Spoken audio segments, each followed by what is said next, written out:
Project 2025 has been in effect by Republicans for a while. They are definitely letting women know that women do not deserve basic human rights. And obviously, all that goes into it. Families are between a straight man and a straight woman. They are letting women and minorities know, especially, that there is not going to be any diversity, inclusion, and equity initiatives anymore. And now they are being very, very clear that women shouldn't even have the right to birth control, contraceptive. Absolutely not. They act like they're not coming for contraception, but they certainly are in their action. This one is from Republicans in Arizona. And the thing is, even if all of these states, all of these Republican states are not attacking everything at once, what they're doing is creating a blueprint in various states where they're coming for different things. Arizona Republicans refuse to even consider basic birth control protections. Let's get into this article. After refusing to have committees take up two bills that would enshrine access to contraceptives in state law, Arizona Republicans on Wednesday blocked a Hail Mary effort by Democrats to force a hearing on the legislation. And up top, I don't know if y'all remember when that video was going viral of that veterinarian that was using his expertise in being a vet to talk about contraception, but this is what that video was playing.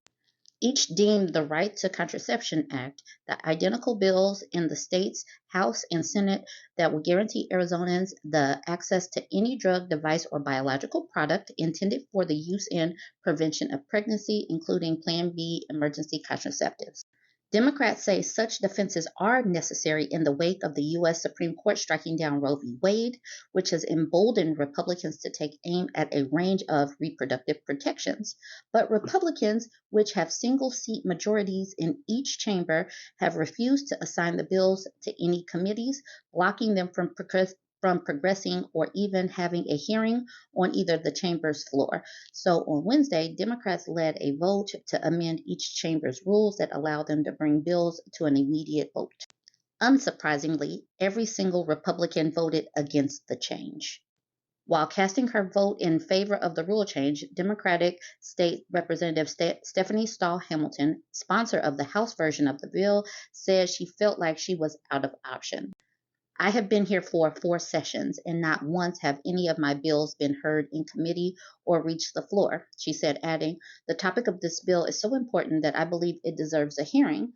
It is a topic that is relevant, it is a topic that deserves robust conversation, and it is a topic that most of the people in Arizona support. Under the threat of being gavelled if she mentions contraceptives, Representative Stephanie Stahl Hamilton artfully explains why Arizona needs the Right to Contraception Act. Although more than 80% of the United States supports access to birth control, every House Republican voted no. Representative Stahl Hamilton can argue to bring her bill to the floor, but is warned that if she mentions contraception or smumwortion, she will be immediately gavelled down. That's the thing. They don't want to bring it to a vote because if they do vote no against contraception, it will prove that they are literally just out to control women, which we know that they are doing, but they don't want to put that vote on record. Democratic State Senator Priya Sundararajan, the sponsor of the Senate version of the bill, said that Arizonans shouldn't be satisfied with Republicans' claim that contraception access isn't on the chopping block yet. Make no mistake, if Arizona Republicans retain control of the legislature, Arizonans will remain under the threat of losing access to the full range of reproductive health care, from contraception to smumwortion to IVF, she said in a statement on Thursday. Republicans were largely silent on the effort, with only House Majority Leader Leah Biasucci addressing it on the floor. There are processes and a way for bills to go through the House, the Republican said, but the Arizona Senate Majority Leader Sonny Borrelli dismissed the need for the legislation in comments to the Arizona Mirror last week. They're creating a controversy that doesn't exist. Nobody has any kind of plan to ban any contraceptives. Yeah, right. But in another comment, Borrelli revealed what he truly thinks about people relying on contraceptives to prevent pregnancy. Like I said, Bear Company invented aspirin. Put it between your knees, he said, seemingly suggesting abstinence. He appeared to be channeling a 14-year-old remark from the late Foster Friess, once a major Republican Party donor. In 2012, Friess rattled off the same head-scratching line during an MSNBC appearance. Back in my day, they used bare aspirin for contraception. The gals put it between their knees and it wasn't that costly, he said. Later apologized for the comments, saying it was a joke and that he didn't actually believe that was a prescription for today's birth control. It may be true that Arizona's current legislative body isn't weighing a ban on contraceptives, but it's not an outlandish thing for Democrats to anticipate. Weeks ago, Missouri Republicans renewed their efforts to block Medicaid from covering Plan B and intrauterine devices known as IUDs. Last year, Iowa's Attorney General suspended a program covering emergency contraception for survivors of SA. And despite assurances like those coming from Borelli, Republicans in Arizona and beyond refuse to legally protect access to contraception. So when people say, well, what are the Dems doing? Understand that Republicans have gerrymandered the hell out of their cities and states to the point where Democrats can't even get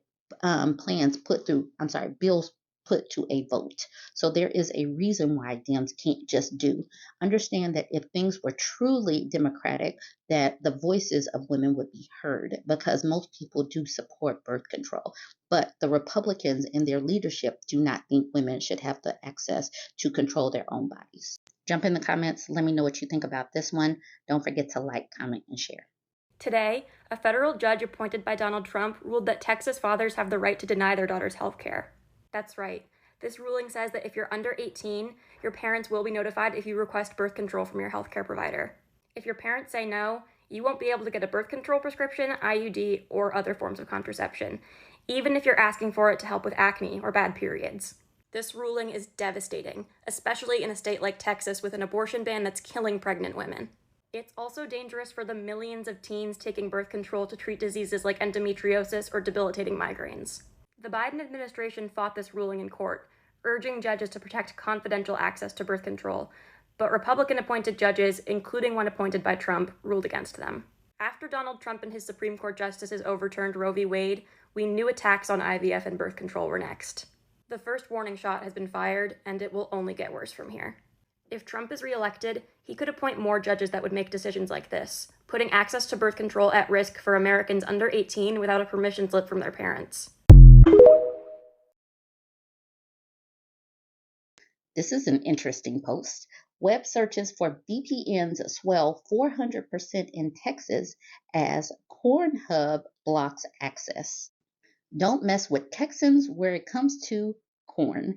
Google data reveals a sudden rise in search traffic in Texas for VPNs just days after Cornhub and other affiliated adult websites pulled out of the Lone Star State over its new law requiring all users to verify their age by providing a government-issued ID. VPNs, or virtual private networks, allow internet users to encrypt their connections and obscure their locations to access region-restricted content. The subscription-based services have become increasingly popular in recent years, usually costing only a few dollars per month. Since Cornhub blocked access in the state March 14th, a VPN is now the only way to visit the site within Texas's borders. Google Trends show a more than 400% spike in search interest for the term VPN in Texas in the immediate days that followed. Dallas-Fort Worth topped the list of Texas metros with a jump in VPN Google searches, followed by Houston, Austin, Waco, Temple, Bryan, and San Antonio, the outlet said. The anti-smut law was signed by Governor Greg Abbott in June 2023, but didn't take effect until last week because of a legal challenge. It requires online publishers whose content is more than one-third sexual material harmful to minors to verify the age of every website visitor by checking their ID. The law was set to take effect September 1st, but was initially struck down by a federal judge on First Amendment grounds after a lawsuit brought by Free Speech Coalition, an advocacy group which included Cornhub's Canadian parent company, ALO Holdings. Then last week, a federal appeals court overturned the lower court's decision and upheld most of the law, putting it into effect. Rather than comply with it, Cornhub blocked access to its site statewide. Now, this is probably how they're going to get around doing the whole TikTok ban. I'm not sure how that goes, but we're going to see. They're just starting the trickle effect with denying access to these different websites and different apps. So this is going to be an interesting fight. Until the real solution is offered, we have made the difficult decision to completely disable access to our website in Texas, reads a message posted on Cornhub and other adult sites in its network. In doing so, we are complying with the law, as we always do, but hope that governments around the world would implement laws that actually protect safety and security of users. In a statement, Ayla Holdings Vice President and Brand and Community Alex Kikesi said the fight will continue. You gotta fight for their right to have corn. This is not the end. We shall fight. We are reviewing options and consulting with our legal team, Kakesi said. We will continue to fight for our industry and the performers that legally earn a living, and we will continue to appeal through all available judicial recourse to recognize that this law is unconstitutional. According to SEMrush, Cornhub is currently the fourth most popular website in the U.S., trailing only Google, YouTube, and Facebook in site visits. The Cornhub network includes other adult websites such as Brazzers, RedTube, and Ucorn, which have all been similarly restricted in 7 other U.S. states: Arkansas, Louisiana, Mississippi, Montana, North Carolina, Virginia, and Utah. I wonder how these men in these red states are feeling now that their access is being shut down, because I'm sure that the women in these states are shutting down access, considering women's rights are under attack. So this is going to be interesting to watch. So y'all know I do a whole news mashup. So yes, we're just going to go straight into the next article. Marriage rates are up and divorce rates are down. New data shows. This is from CNN. After COVID-19 lockdowns, 2022 was a year of marriages, according to new data. The number of marriages took a dive around the start of the pandemic. Numbers show for the past 2 decades, the number of marriages stayed around 7 to 8 per 1,000 people a year, according to new data released by the U.S. Centers for Disease Control and Prevention's National Center for Health Statistics. But in 2020, the marriage rate was down to 5.1 per 1,000 people, the data showed. The rate started to climb the next year, and by 2022, the number of marriages had reached 6.2 per capita, over 2 million in a year, according to the report. Growth in marriage rates may be due to more than rescheduling, said Marissa Nelson, a licensed marriage and family therapist in D.C. Being in lockdown together gave many couples a unique hurdle to overcome, one that made them get intentional about how they approached important things like finances, compromise, and autonomy. Many people walked out of that experience with a better sense of what they needed in a life partner. Divorce rates are going down. In 2022, the divorce rate was 2.4 per 1,000 people. Although that isn't the lowest it's ever been, in 2021 it was 2.3. It continues a downward trend, according to the data.